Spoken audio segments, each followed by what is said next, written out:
اب نوٹ کر لیجئے، یہ کتابیں اگر آپ پڑھنا چاہیں تو کتاب الملاحم میں پڑھیے.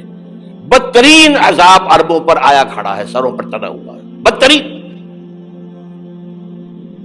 ایسی جنگ ہونی ہے الملحمۃ العظمیٰ، جس کو کہ میں بھی آپ کے گواہی پیش کر دوں گا، جسے کہا گیا ہے دی لاسٹ کروسیڈ. بش نے بھی کروسیڈ کا لفظ بول دیا تھا، پھر واپس لیا اس نے. نکل جاتی ہے جس کے منہ سے سچی بات مستی میں. فقیہ مصلحت بین سے وہ رندے بادہ خار اچھا، کروسیڈ کہہ کر پھر واپس لیا. یہ کروسیڈ، اس کے اوپر جس قدر نقصان ہونا ہے عربوں کا. گریٹر اسرائیل بنے گا، یہ عراق، شام، اردن، سعودی عرب کا کچھ شمالی علاقہ، ترکی کا جنوبی علاقہ، مصر کا صحرائے سینا، اور اس کے ساتھ ہی جو بہترین اس کا زرخیز ترین علاقہ ڈیلٹا آف نائل، یہ سب یہودیوں کے قبضے میں جائیں گے. اس کو حدیث میں کہا گیا الملحمۃ العظمیٰ. عیسائی 80 علم لے کر ہے مسلمانوں تم پر حملہ آور ہوں گے، اور ہر علم کے نیچے 12,000 فوج ہوگی، 9.5 لاکھ فوج. یہ نیٹو کی تیاری کس کے لیے ہو رہی ہے؟ جب یو ایس ایس آر کا خاتمہ ہوا تو پوچھا گیا تھا نیٹو چیف سے، اب کس لیے؟ تمہارا وہ دشمن تو ختم ہو گیا، اب ہمیں اسلامک فنڈامنٹلزم سے نمٹنا ہے. وہ جانتے ہیں خطرہ یہی ہے، اب اسلام ابھر سکتا ہے. مسلمانوں کے سینوں کے اندر وہ آگ ہے، اوپر خاک اس طرح آ گیا ہے، تم پہ اٹھانا بیٹھنا، یہ اندر تو انگارہ ہے، اوپر سے راکھ ہے، اس سے دھوکہ نہ کھا جانا ان کے دلوں کے اندر. اور بش نے کہا تھا مسلمان چاہتے ہیں کہ ہسپانیہ سے لے کر انڈونیشیا تک نظام خلافت قائم کریں. اور میں حیران ہوا تھا کہ اس کمبخت کو ہسپانیہ کا خیال کیسے آ گیا. ہمیں تو کبھی آتا ہی نہیں، اب ہم تو بھول گئے. وہ تو 500 برس پرانی بات ہے، جبکہ وہاں سے ہمیں نکال دیا گیا تھا. اگرچہ اقبال نے کہا تھا ہے ارض فلسطین پہ یہودی کا اگر حق، ہسپانیہ پر حق نہیں کیوں اہل عرب کا. ہسپانیہ میں تو 800 سال حکومت کی مسلمانوں نے، اور ابھی 500 برس سے گزرے ہیں نا. یہودی تو ارض مقدس سے 2000 سال نکالے گئے، انہیں لا کے آباد کیا گیا، عربوں کے سینے میں خنجر بھونک دیا گیا. وہ چھوٹا سا ملک جو چاہتا کرتا، کوئی پوچھنے والا نہیں. امریکہ جیسے اپنے بیٹے کی حفاظت کرے ویسے کرتا اس کی. اور حضور نے فرمایا ہے وہ جنگ جب ہوگی تو ایک باپ کے اگر 100 بیٹے ہوں گے تو 99 ختم ہو جائیں گے، ایک بچے گا. یہ حدیث ہے صحیح. اور آپ نے فرمایا ویل للعرب من شر قد اقترب، عربوں کے لیے ہلاکت ہے، عربوں کے لیے بربادی ہے اس شر سے جو قریب آ چکی ہے. اور آج جس طرح انہوں نے ان کی تہذیب کو اختیار کر لیا ہے، دبئی جا کر دیکھیے، بدترین مغربی معاشرہ جو ہے وہ دبئی کے اندر ہم نے قائم کر کے دکھا دیا. اب سعودی عرب اس راستے پر بڑھ رہا ہے. اور اس کے بعد نمبر 2 پر جو ہے ہم پاکستانی ہیں. لیکن میں اس کے پہلی بات جو کہہ رہا ہوں وہ تو یقینی ہے، اس میں تو احادیث صحیحہ موجود ہے.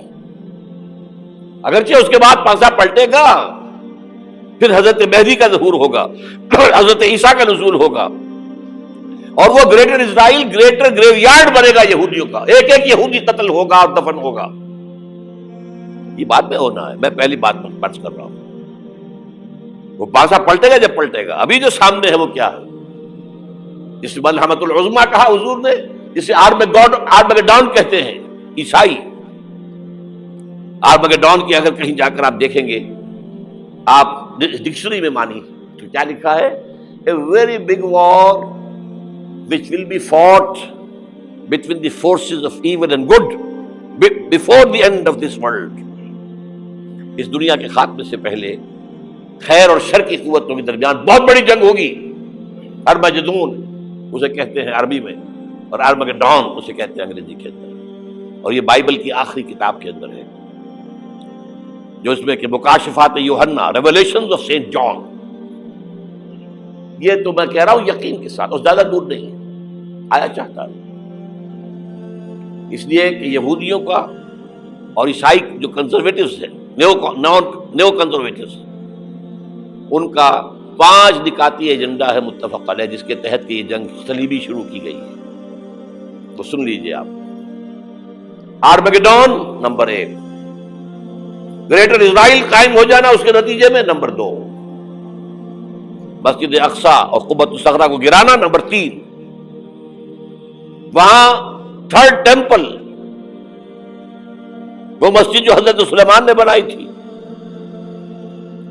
1000 قبل مسیح میں، پھر برباد کی تھی نبوکدنضر نے، دوبارہ بنائی گئی، پھر دوبارہ ختم ہوئی 70 عیسوی تک گری پڑی ہے. ان کا خانہ کعبہ گرا ہوا ہے 70 عیسوی سے لے کر آج تک. ایک دیوار ہے ویلنگ وال، جہاں جاتے ہیں، روتے ہیں، پیٹتے ہیں، باتیں کرتے ہیں، وہاں وہ بنے گا 3rd ٹیمپل. اور نمبر 4، اس میں لا کر رکھا جائے گا تخت حضرت داؤد کا.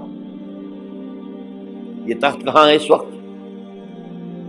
یہ لندن شریف کے اندر جو ان کی پارلیمنٹ کا جو چرچ ہے، ویسٹ منسٹر ایبے، اس میں رکھا ہوا ہے. ایک پتھر تھا جس پر بٹھا کر حضرت داؤد کی تاج پوشی ہوئی، پھر حضرت سلیمان کی ہوئی، پھر وہ پتھر رکھ دیا گیا جب حضرت سلیمان نے بنایا ہیکل مسجد اقصی، وہاں رہا وہ. ہر بادشاہ جو تھا یہودی اسی کے اوپر بٹھا کر اس کی تاج پوشی ہوتی تھی.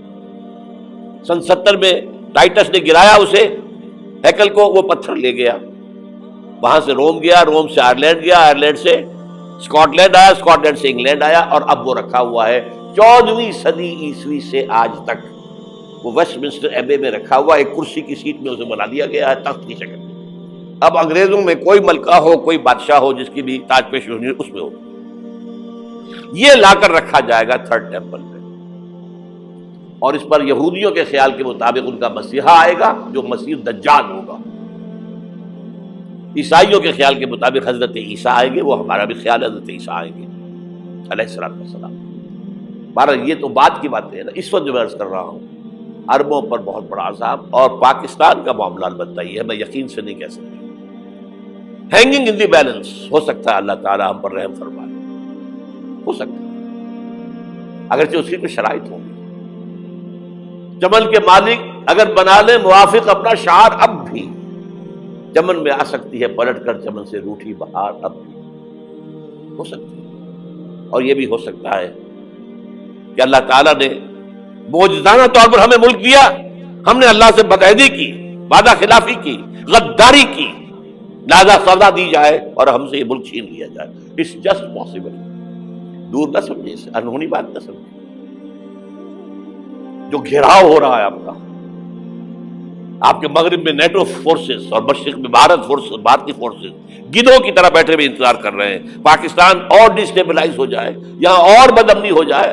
اب لاہور میں پھر آج دھماکے ہو گئے ہیں. 2 دن پہلے کا دھماکہ میں سہ کے آیا ہوا ہوں، آپ کے سامنے بیٹھا ہوں. وہ جانے بچی ہیں جو ہماری اکیڈمی کا حشر ہوا، تو میں آپ کو نہیں بتا سکتا. یہ سارا کیوں ہو رہا ہے؟ تاکہ یہاں بدامنی ہو جائے اور ہمیں جواز مل جائے. مغرب سے نیٹو فورسز داخل ہو جائیں، مشرق سے بھارتی فورسز آ جائیں، اور ہمارے ایٹمی دانت توڑ کر اور پھر ہمیں بھارت کے سامنے ڈال دیا جائے. نو ڈو ایز یو لائک. یہ ان کا نقشہ ہے. ہوگا کیا وہ اللہ جانتا ہے. ہوگا وہ جو اللہ چاہے. لیکن اللہ کا چاہنا جو ہے وہ کس پر منحصر ہے؟ یہاں انقلاب برپا کرو، یہاں اسلام لاؤ. اگر دھندوں میں لگے رہو گے تو وہ خود بخود نہیں آ جائے گا انقلاب. صحابہ نے جانیں دی تھی، کتنی تکلیفیں اٹھائی تھی. 12 برس تک مکی دور کے اندر با نشہ درویشی در ساز و دمادم زن، جو پختہ شبی خدرا بر سلطنت جم سن. یوم طائف یاد ہے جو حضرت عائشہ فرماتی ہے کہ میں نے پوچھا تھا حضور سے کہ یوم احد سے زیادہ سختی بھی آپ پر کبھی آئی؟ یوم احد پر کیا ہوا تھا؟ تلوار کا وار پڑا تھا آپ کے چہرہ مبارک. یہ جو رخسار کی ہڈی ہے اس کے اندر وار گیا ہے. اوپر خود کی 2 کڑیاں تھیں، وہ اس پہ گھس گئیں. 2 دندان مبارک شہید ہوئے. وہ خود کی کڑیاں ایک صحابی نے اپنے دانتوں سے پکڑ کر کھینچنے کی کوشش کی، دانت نکل گئے، وہ نہیں نکلی. کیا جتن کر کے نکالی گئی ہوگی تو خون کا فوارہ، اتنا خون گیا ہے کہ آپ بے ہوش ہو گئے، گر گئے. اور مشہور یہ ہو گیا کہ آپ کا انتقال ہو گیا، شہادت ہو گئی۔ یہ سیرت کبھی پڑھی ہے؟ حضرت عائشہ کے ہوش کا تو یہی دور تھا نا، یوم طائف میں جو آپ کی کیا تھی، بچی تھی، انہیں کیا پتا کیا ہو رہا ہے حضور کے ساتھ۔ 3 دن تک حضور مکے کی گلیاں اور وہاں کے اوباش لوگ پتھراؤ کر گئے تھے اس امید میں کہ شاید وہاں کا کوئی سردار ایمان لے آئے، تو یہاں تو ابو طالب بھی فوت ہو گئے، یہی دنیاوی سہارا تھا، خاندانی سہارا تھا ابو طالب کے ذریعے، اور گھر میں ایک دلجوئی کرنے والی رفیقہ حیات تھی، وہ بھی، ان کا بھی انتقال ہو گیا۔ آپ نے کہا یہ عام الحزن ہے، اب تو سب کو طے ہو گیا قریش کو کہ آپ جیسے قتل کر دو ان کو، اسی لیے آپ گئے طائف، شاید وہاں کا کوئی بڑا سردار مانے ایمان لے آئے مجھ پر، تو میں اپنا مرکز ادھر شفٹ کر دوں۔ تینوں سے ملے ہیں، تینوں نے وہ جواب دیے ہیں، نکل جاؤ یہاں سے، میں تمہارے ساتھ بات بھی کرنے کو تیار نہیں۔ اچھا، تمہارے سوا کوئی نہیں ملا تھا اللہ کو نبی بنا کر بھیجنے کے لیے؟ دیکھو جاؤ، میں بات نہیں کرنا چاہتا، ہو سکتا ہے میں بے عزتی کر بیٹھوں، واقعی تم اللہ کے نبی ہو تو میں مارا جاؤں گا، جاؤ جاؤ جاؤ۔ یہ سلوک محبت کے ساتھ ملا ہے۔ اور پھر چھوکروں کو، اسٹریٹ ارچنز جنہیں آپ کہتے ہیں، اشارہ کیا تھا، خبر لو ان کی، پتھراؤ ہو رہا ہے، ساتھ کوئی ہے ہی نہیں، ایک آدمی صرف، زید ابن حارثہ۔ اب سامنے سے پتھر آ رہے ہیں تو حضرت زید آگے آ جاتے ہیں، ڈھال بنتے ہیں، مجھے لے کے پتھر حضور کو رہے، آپ پیچھے سے آ رہے ہیں، چاروں طرف سے تو ڈھال نہیں بن سکتا ایک شخص، جسم لہو لہام، خون جا کر جوتیوں میں جم گیا ہے، جوتی اتر نہیں دی۔ پھر وہاں سے واپسی پر جو دعا مانگی ہے، اللہم الیک اشکو ضعف قوتی وقلت حیلتی وہوانی علی الناس، اے اللہ تیری جناب میں فریاد لے کر آیا ہوں اپنی قوت کی کمی کا، اپنے وسائل کی کمی کا، اور جو ذلت و خواری ہو رہی ہے لوگوں کے سامنے، الا ملتقنی، مجھے کس کے حوالے کر دیا ہے، الا بعیدی یتجہمنی، یہ میرے اوپر ہجوم کر کے آ جائے، حملہ کرے، اور عدو من لگتا امرے، یہ دشمن کے حوالے میرا معاملہ کیا ہے، جو چاہے کر دے وہ۔ لیکن پھر عبدیت غالب آتی ہے، ان لم یکن علی غضبک فلا ابالی، اے اللہ اگر تو ناراض نہیں ہے تو مجھے کوئی پرواہ نہیں، سر تخظیم خم ہے جو مزاج یار میں آئے، مجھے اندیشہ یہ ہے کہ تو ناراض تو نہیں ہوگی۔ یہ تکلیفیں جھیلی ہے، سینکڑوں صحابہ نے جانوں کا نذرانہ پیش کیا ہے، احزاب کی جنگ میں فاقوں پر فاقے ہو رہے تھے، اور ان فاقوں کی حالت میں خندق کھودنے کا حکم ملا ہے، لوگوں کی کمریں دوہری ہو رہی ہیں، پتھر باندھے ہیں اپنے پیٹوں سے، اپنی چادروں کے ساتھ کس کر کمر دوہری نہ ہو جائے۔ اور جب صحابہ کدالیں چلا رہے ہیں تو کیا کہہ رہے ہیں، نحن الذین بایعوا محمدا علی الجہاد ما بقینا ابدا، اللہم لا عیش الا عیش الاخرہ۔ صحابہ کہتے تھے ہم وہ لوگ ہیں جنہوں نے محمد سے بیعت کی ہے کہ جہاد کرتے رہیں گے جب تک جان میں جان نکل جائے تو بات اور، جان ہے، چاہے ابھی بھوک سے کمر دوڑی ہوئی جا رہی، جان تو ہے۔ اور ایک دفعہ کہتے تھے اللہم لا عیش الا عیش الاخرہ، اللہ عیش، زندگی تو آخرت کی زندگی ہے۔ اور حضور فرماتے تھے، حضور کے بیٹھے ہوئے نہیں تھے گاؤں تکیہ لگا کر، پتھر اٹھا اٹھا کر خندق میں سے لے جا کے باہر پھینک رہے تھے۔ جب صحابہ کہتے ہیں اللہم لا عیش الا عیش الاخرہ، حضور فرما رہے ہیں فاغفر الانصار والمہاجرہ، اے اللہ ان انصار اور مہاجرین کی مغفرت فرما دو۔ پھر حضور کی خدمت میں کچھ لوگ آئے، حضور اب یہ فاقہ ناقابل برداشت ہو گیا، دیکھیے ہم نے یہ پتھر باندھے ہوئے اپنے پیٹ کے ساتھ۔ حضور نے کرتا اٹھا کر دکھایا، وہاں 2 پتھر بندھے ہوئے۔ یہ ہے سیرت النبی۔ آپ اس چیز کو سیرت النبی سمجھتے ہیں۔ بہرحال اس موضوع پر میری ایک کتاب ہے منہج انقلاب نبوی، کہ انقلاب کیسے آیا تھا۔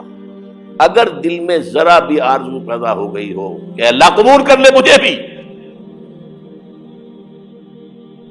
مجھے قبول کر لے اس کام کے لیے، تو وہ کتاب آپ کے لیے مسٹ ہوگی، اس کا پڑھنا۔